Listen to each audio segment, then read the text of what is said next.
Испытано на себе.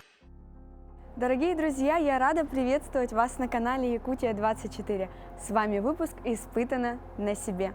Фигурное катание зародилось в конце 19 века и с 1924 года неизменно входит в программу Олимпийских игр. Когда мы с вами слышим что-то о фигурном катании, наше воображение рисует прекрасную, возвышенную картину, как фигуристы катаются на льду, выполняя сложные элементы в сопровождении прекрасной, красивой музыки. Сегодня мы прикоснемся к поистине прекрасному виду спорта, фигурному катанию, и я попробую изучить некоторые элементы и собрать как можно больше информации. Испытано на себе. Дорогие друзья, я хочу вас познакомить с нашим тренером по фигурному катанию. Дарья, здравствуйте. Здравствуйте. У вас опыт в фигурном катании уже более 16 лет, Именно да? тренерство более 16 лет. А в фигурном катании вообще во сколько? В фигурном катании получается 26. О, достаточно серьезный опыт, да, у вас, поэтому я очень рада. Сегодня я присоединяюсь к тренировке, которая уже, кстати говоря, началась. Вот если говорить про занятия, да, поэтапно рассмотреть, что вообще входит в тренировку? Вообще тренировочный процесс фигурного катания включает в себя сразу же 4 дисциплины. То есть помимо льда мы обязательно занимаемся общей физической подготовкой, специальной физической подготовкой и хореографией. То есть вот эти 4 дисциплины, они обязательны для посещения, выбирать ничего нельзя, потому что они взаимодополняемы. А сколько вообще тренировок в неделю?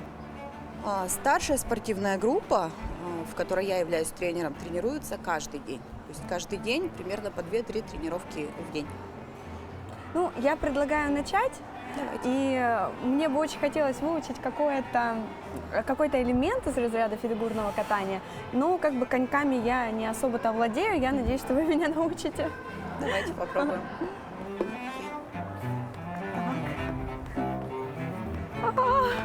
О боже, мне уже страшно. Осторожненько, осторожненько. Насколько я знаю, правило такое, ездим только против Это часовой правило стрелки, да? действует на массовом катании. Конечно, фигуристы катаются во всех направлениях, но мы с вами по привычному, давайте так, вот вдоль бортика. В ту Давайте, сторону. хорошо. Давайте. Хорошо. И какой... Любое занятие, я же могу передвигаться. Не, вы не торопитесь, не торопитесь. Любое занятие у нас, неважно в какой группе, в самой младшей или в самой старшей, начинается всегда с падений. То есть мы обязательно учим детей падать. Что дети, что взрослые, бывает, падают одну тренировку, 2 тренировки, 3 тренировки. То есть они просто падают, встают, учатся падать и вставать для безопасности. Вам я просто расскажу, как это правильно делать. Да, с вами сильно валяться не будем. Значит, если мы падаем, то мы падаем обязательно на бочок. Ни в коем случае не коленочками в лед. Ни в коем случае не ставим прямые ручки. Это если падаем вперед. То есть ваша задача повернуться на бок и постараться упасть на боковую сторону. Ручку вытягиваем. Да, Вот так. то есть мы ни в коем случае не группируемся, мы падаем на бочок. Вытягиваемся, вот как бы, да, стараемся наоборот. скользящим движением.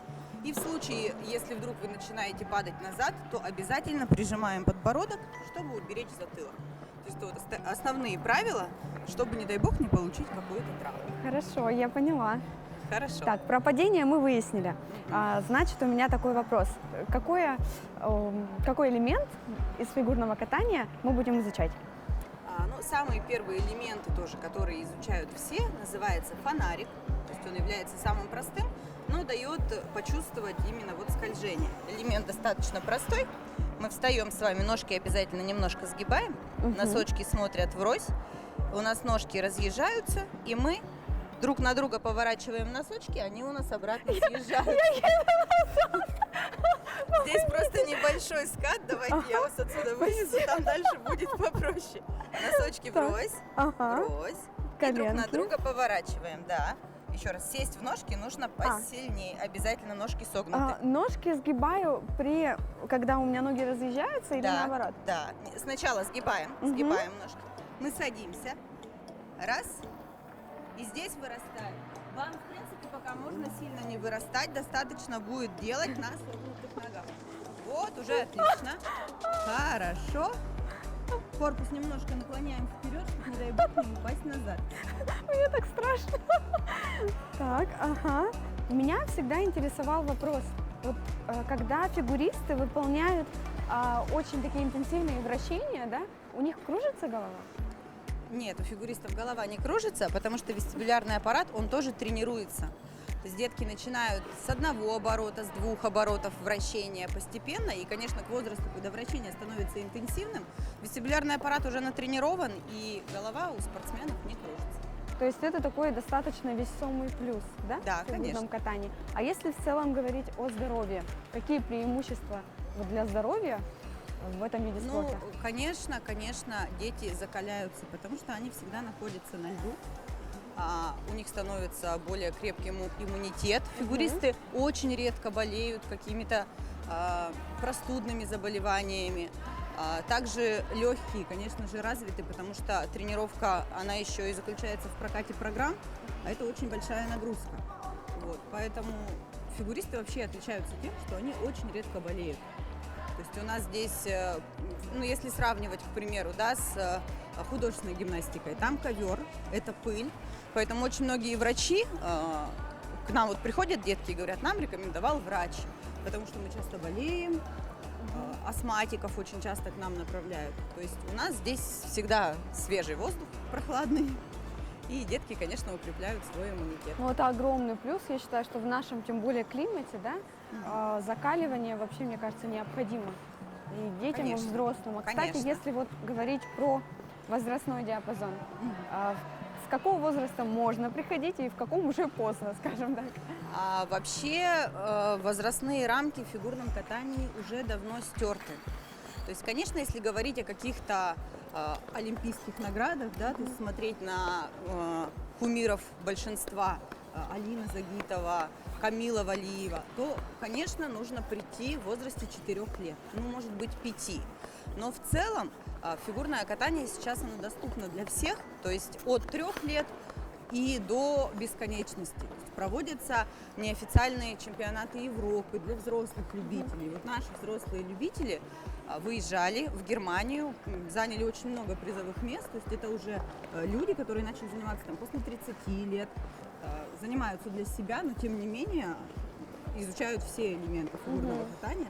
Поэтому прийти можно в любом возрасте, от 3 до бесконечности. Если здоровье позволяет, то добро пожаловать.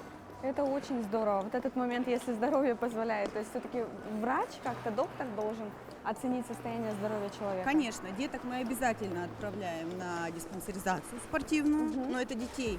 Ну а взрослые, они уже несут ответственность за себя сами, за свое здоровье.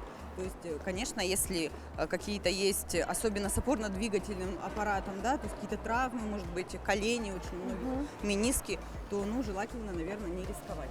А, кстати, если говорить про ответственность, вот наверняка даже чемпионы, будучи еще учениками, тоже, возможно, пока учились, падали и получали какие-то травмы. Кто в таком случае несет ответственность? Ну, опять же, повторюсь, да, то, что мы учим обязательно падать, то есть все меры по технике безопасности Вот, кстати, у нас сейчас мне соблюдены. пригодилось. И детки, ну вот они совсем с маленького возраста приходят, у них центр тяжести расположен очень низко, они вот такие вот кнопочки. И то есть каких-то серьезных травм, конечно, они не получают. Но при этом они уже на простейших элементах учатся правильно падать.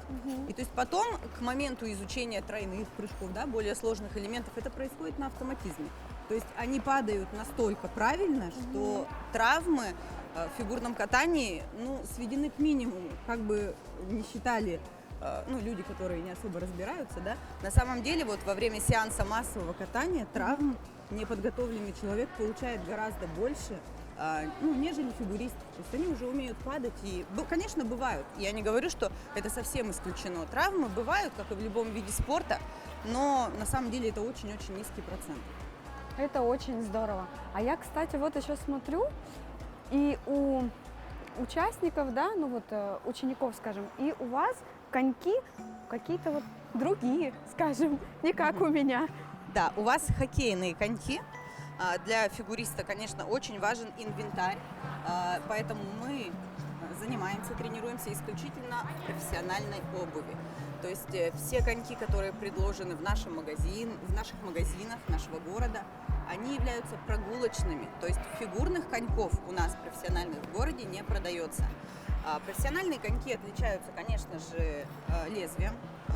У нас вот в сравнении с хоккейными у нас есть зубцы, благодаря которым мы исполняем все элементы. Вращения, прыжки, шаги. Мы все делаем при помощи зубцов. В хоккейных конечках зубцов нет. У хоккейных коньков более круглое лезвие еще, у нас оно более прямое. И, конечно, самая главная отличительная черта от всех коньков прогулочных – это очень твердый голеностоп. То есть вот в этом месте у нас конек просто деревянный. Вот моим конькам больше 20 лет.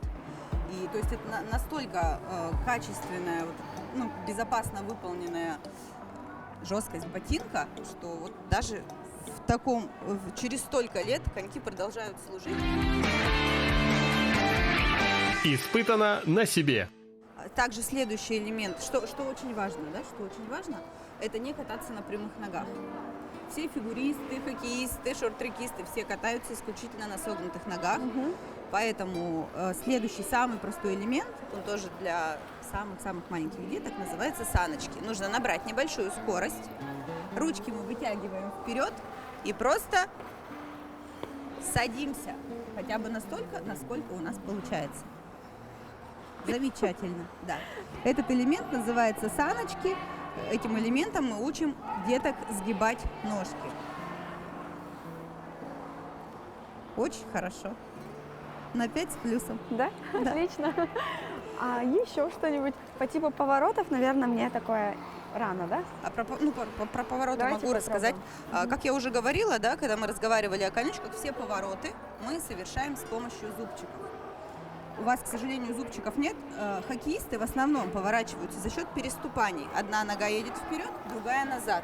Но это достаточно сложно для первого занятия. А у фигуристов обычно повороты идут за счет зубца. Мы встаем на зубчик и переворачиваемся на ход назад. С хода назад на ход вперед мы встаем на пяточку и поворачиваемся на ход вперед. У вас это, к сожалению, не получится, потому что конечки у нас хоккейные. Так, я не Аккуратно. знаю. Давайте с моей помощью мы с вами попробуем. И оп, оп, оп, оп, оп. Вот, мы Ничего у меня не повернулись. получилось. Это все из-за коньков все-таки, да? Коньки играют, конечно, очень большую роль. мастерство, Ну и естественно. мастерство. Да, конечно. Тогда без поворотов, увы. А, кстати, вот мне еще интересно, если говорить про соревнования, про воспитанников, вот в вашей практике ваши ученики брали золотые медали в соревнованиях? Конечно. Мы стараемся регулярно выезжать на соревнования. Часто ездим на соревнования во Владивосток. То есть там, так сказать, неофициальный кубок Дальнего Востока. Так как в фигурном катании у нас объединены, то есть у нас нет отдельно соревнований по Дальнему Востоку. Мы объединены с Сибирью. Вот, поэтому, так сказать, неофициально собирается весь Дальний Восток, Хабаровск, Амурск, Благовещенск. Мы приезжаем. Наши детки там очень успешно выступают. В прошлом году младшая наша спортивная группа ездила в Москву, тоже собрали очень много медалей. То есть в целом, конечно, мы стараемся больше выезжать, потому что без соревновательного опыта, конечно, не будет хороших результатов. Нужно показывать себя, нужно смотреть на соперников, поэтому ездим мы часто. Как здорово! А вот детей для соревнований выбирает сам тренер? Или любой желающий из вашей группы может? Конечно, любой желающий. Тренер может только подсказать, на какие именно соревнования поехать, потому что не на всех соревнованиях есть все разряды. То есть может подобрать соревнования для ребенка. Это если говорить про открытые соревнования. Но также есть соревнования для более старших уже деток. Они являются обязательным стартом. И туда, конечно, разрешено от региона заявить одну-двух девочек самых сильнейших. И тут, конечно, уже проходит отбор. На республиканском первенстве мы смотрим, либо просто на первенствах города. И самые лучшие едут защищать честь республики уже на соревнования такого достаточно высокого уровня. А если говорить про талант, вообще уместно ли в спорте слово талант или как-то это больше тренировки? Вот в вашей практике был ребенок, который пришел, и вы так сразу увидели, что это будущий чемпион, скажем? Нет, конечно, талант, он играет большую роль, но все же трудолюбие гораздо важнее. То есть ребенок может быть бесконечно талантливым, но если он не трудолюбивый, то в нашем виде спорта, я не буду говорить за все виды спорта, в нашем виде спорта вряд ли чего-то получится добиться. То есть у нас трудолюбие, потому что по 3, по 4, это у нас в Якутске мы тренируемся по 2, по 3 тренировки в день. Конечно, Центральная Россия тренируется больше. То есть самые маленькие детки буквально с 5 лет посещают по 3, по 4 часа тренировок в день. Конечно, это очень большая нагрузка, поэтому если ты не трудолюбивый на таланте, ты далеко не уедешь. Да. Ну, наверное, это в любом виде спорта все-таки так. Я тоже думаю, что да, скорее всего. Испытано на себе. Фигурное катание, я так понимаю, это общее название, и в него входит несколько видов. Правда? Все верно, да, все верно. Каких? Есть одиночное фигурное катание, мужское и женское, есть парное катание. Парное тоже, оно делится на спортивные пары, это там, где прыгают. И есть танцевальные пары, это где нет прыжков, в основном, конечно, скольжение, но и тоже сложные поддержки. Также есть еще синхронное катание, это когда сразу группа людей катается синхронно, очень красиво, достаточно новый вид спорта. Не спорта, новое фигурное катание. Направление. Направление, наверное, да, новое направление, но сейчас очень-очень активно развивается. А как вы считаете, вот с профессиональной точки зрения, да, что наиболее сложное? Парное, одиночное или вот синхрон? Однозначно, конечно, сказать очень сложно, наверное, для каждого свое. В одиночном катании больше прыжков, чем в парном. Но опять же, в парном катании очень сложные поддержки, притом верхние поддержки. Мне, допустим, очень страшно, когда девушку поднимают на самый верх. Это же, то есть, настолько нужно быть уверенным в своем партнере, что он не споткнется, что он тебя не ударит об лед. Поэтому, наверное, каждому свое. Кому-то проще ответственность за себя нести самому, выступать в одиночном катании, а кому-то проще, может быть. Скажем, парный вид – это направление, да, более экстремальный. Да? Я считаю так, да. Да, мне тоже так кажется, как обывателя.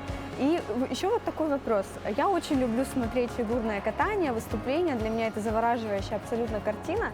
Но когда я смотрю на вот-парное выступление, если молодой человек еще как-то более или менее тепло одет, да, то девушки, они, как правило, совсем очень-очень в легких каких-то платьях. А, собственно, вопрос, мерзнут ли спортсмены во время выступлений в своих таких нарядах? Или там адреналин шкалит такой, что в первую не чувствуешь? очередь, конечно, адреналин, а во вторую очередь сама ледовая арена. Это очень важно. У нас в Якутске ледовые арены холодные. Мы с вами стоим, достаточно тепло одеты. То есть, если говорить, допустим, мы посещали тренировки в Москве, на тренировке все в футболках. То есть у них настолько комфортные условия, настолько тепло на ледовой арене, что, конечно, ни о каком холоде речи не идет. Даже в тренировочном процессе, соответственно, и на выступлениях тоже. У нас достаточно холодно, но дети мерзнут ровно до того момента, как включится музыка. Когда заиграла твоя музыка, конечно, там уже адреналин, и после выступления они выходят, им уже достаточно жарко, они могут еще постоять, посмотреть соперников за бортиком и только потом вспомнить, что они раздеты. Плюс еще, наверное, закаливание во время тренировок, конечно, оно тоже играет свою роль, да? Да. Испытано на себе. Для фигуриста большую роль играет костюм, в котором он выступает. Так как костюм в первую очередь должен быть не только красивым, но еще и максимально удобным. Идеальным костюм считается тогда, когда он практически не ощущается на коже. Посадка должна быть идеальной, поэтому костюмы для фигуристов шьются из очень эластичных тканей. У нас вот тут красивые девочки, такие все нарядные, в шикарных костюмах. Расскажите, пожалуйста, нам, какие хитрости, тонкости используются в пошиве для вот таких вот прекрасных костюмов? Как вы уже сказали, конечно же, все должно быть из материалов стрейчевых, то есть тянущихся, да? Костюм не должен сковывать движение, костюм не должен быть очень тяжелым, что очень тоже важно, потому что все мы любим красоту, очень много страз украшают костюмы, Но очень часто получается так, что потом, когда ребенок уже выходит опробовать костюм, то стразы дают очень большой вес. Особенно если украшать сильно юбку. В прыжках юбку потом начинает заносить, и это действительно очень сильно мешает. Но все костюмы шьются, конечно, не в любом ателье, то есть шьются у специалистов, поэтому нам не приходится даже обсуждать такие тонкости, они уже знают, что как правильно сделать. Еще очень важно, чтобы костюм соответствовал музыке, потому что если костюм не будет соответствовать музыке, это отразится в оценке судейской коллегии. То есть это можно тоже сказать, очень что важно. под каждый номер шьется отдельный костюм. Конечно, безусловно. И Да. это все ручная работа и заказывается, ну, как-то Конечно, вот, конечно. именно да. на заказ. Обязательно на заказ рисуется эскиз, обычно по 3-4 эскиза. Родители, тренерский состав утверждают какой-то определенный эскиз, и после этого уже выполняется. То есть это пошив. такая очень большая, на самом деле, творческая работа, да? Да. Когда смотришь на фигуриста, и на его костюм, этому костюму предшествует какая-то история, да? То есть Конечно. было целое собрание, можно сказать, Конечно. и обсуждались все детали и мелочи, да? Конечно. А вот мне интересно, у девочек, я заметила, не у всех, вот на коньки, как бы вот, да, надеты штанишки. Мгм. Это для чего? Ну, это тоже как деталь костюма, так сказать. Элемент, То есть да, элемент, просто да. для Это не красоты? обязательно, это абсолютно не обязательно. Но могу сказать то, что очень удобно. У девочек закрыты шнурки. То есть, чтобы, не дай бог, в момент выступления, все равно такие случаи тоже бывают, можно увидеть на многих выступлениях по телевизору, что скотчем в один оборот закрепляют шнурки. То есть это для того, чтобы, не дай бог, во время прыжка один конек не зацепил шнурки другого ботинка и конечки не развязались. Поэтому вот такой вариант тоже очень удобный, потому что шнуровка прикрыта. То есть не только красиво, но и функционально, да? Да. А что-то вот под низ, какое-то термобелье, возможно, я Да, все вот про холод У переживаю. Наташи мы можем увидеть как раз-таки, это бодик. Вот такой вот прозрачный бодик одет под костюмчик. Он достаточно теплый на самом деле. То есть это как раз-таки для того, чтобы не было холодно. У нас в Якутске мы такие активно используем. На многих аренах они просто не нужны. Просто заглядение, прекрасные девочки, у вас костюмы, просто и прически очень красивые, волосы тоже обязательно убираются. Обязательно. Если волосы не длинные, можно хвостик. Хвостик допускается, если он короткий. Но с распущенными волосами, конечно, выступать нельзя. Испытано на себе. Фонарики вперед. Есть такой же элемент, он выполняется на ход назад, и он является основным, можно сказать, для того, чтобы потом научиться обычному ходу назад. Выполняется он несложно. Теперь мы наоборот пяточки ставим врозь, носочки друг на друга. Ножки разъезжаются, и мы их обратно собираем. Самое сложное собрать, надо пяточки повернуть друг на друга. Раз. И пяточки у нас обратно То есть я поворачиваем. вот буквально ставлю ноги, вот как мне говорит Дарья, и я уезжаю сама просто по себе назад. И потом пяточки к себе. Да. И вот для того, чтобы научиться ездить простым ходом назад, это у нас и будет фонарик, только ножки будут работать по очереди. Одна ножка фонарик, вторая ножка фонарик. Одна, вторая. Одна, вторая. Вот таким образом можно научиться ездить назад. Так, ну почти было. Давайте я вам Даже? помогу. Да. Мгм. Так, Раз, и пяточки друг на друга. Хорошо. так, вот, ага, повторяю. Мгм. Так, И друг на дружку Так. ножки. Вот, уже получается. Коленочки важно согнуть, А, тогда да. будет попроще. Раз, и пяточки друг на дружку повернули. Врозь пяточки вместе. так. Самое сложное собрать Ноги ножки. разъезжаются, я потом их не могу Во, собрать. отлично, отлично. Уже получилось. Даже? Да, да, получилось. Ну, почти. Почти. Даже? Да. Для первого занятия неплохо. Конечно, Вообще, очень даже как хорошо. думаете, как вы думаете вообще, из меня бы получился фигурист? Конечно, Думаете, да? конечно. Но все-таки за основу не будем забывать каждодневные, ежедневные, да, тренировки Обязательно, и да. упорство и труд, как говорится, все перетрут. Конечно. Поэтому, если вы хотите, обязательно записывайтесь и занимайтесь. Ну что ж, вот и пролетел час нашей тренировки.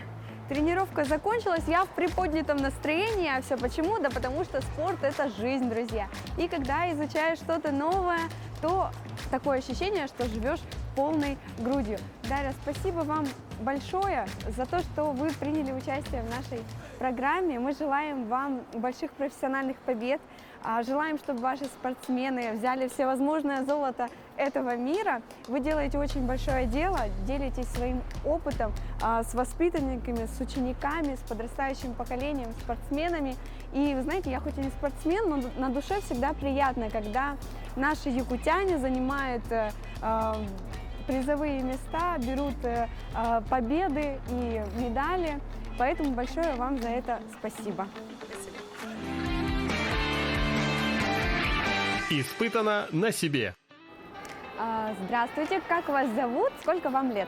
Меня зовут Зайцева Карина, мне 12 лет. А как давно занимаетесь фигурным катанием? Фигурным катанием я уже занимаюсь 9 лет. В этот вид спорта меня привела мама в 2014 году, когда мне было 3 годика. И сразу полюбился, да, так сказать? Да. А за что вообще любишь фигурное катание? За красоту и изящество. Фигурное катание – это мой второй дом. Ой, это очень здорово. А подскажи, удавалось ли тебе на соревнованиях завоевать медали или призовые места?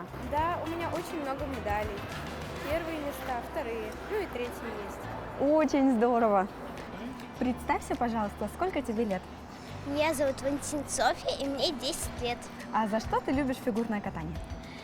Фигурное катание – очень красивый вид спорта, укрепляет здоровье и мышцы, развивает выносливость. А подскажи, как ты вообще пришла к этому виду спорта? Ты сама попросила родителей или вот они тебя направили?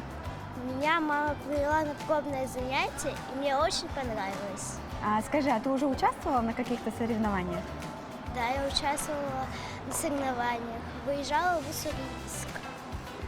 Волновалась перед выступлением? Но я часто волнуюсь перед соревнованиями, но пытаюсь ни о чем не думать и представлять, как будто я одна. То есть справляться с волнением тебе помогает воображение, да? Да, А как часто у вас тренировки проходят? каждый день. Каждый день тренировка? А по часу? Ну, иногда вот по 2 часа на льду, потом у нас ОФП или хореография. Скажи, мечтаешь ли ты, когда вырастешь, стать олимпийской чемпионкой? Ну, каждый спортсмен мечтает получить олимпийскую медаль. А как ты думаешь, что для этой цели необходимо предпринимать? Какие вот шаги и что нужно, так скажем, для победы? Ну, Каждодневные тренировки, наверное, да? Усердность, труд и трудолюбие, да? Ну, я думаю, что проблем у тебя с этим не будет, потому что у вас очень-очень хороший тренер. Поэтому я желаю тебе удачи, тебе, твоим подружкам и, скажем так, коллегам по спорту, всех удач, успехов и чтобы вы побеждали на всех соревнованиях. спасибо. Испытано на себе.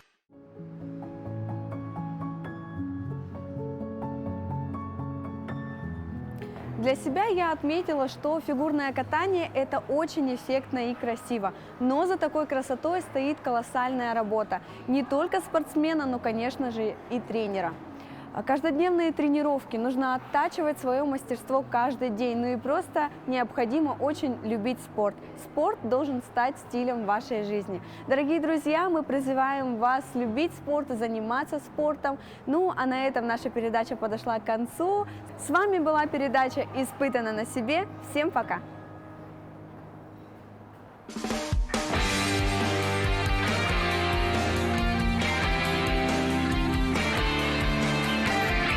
Испытано на себе.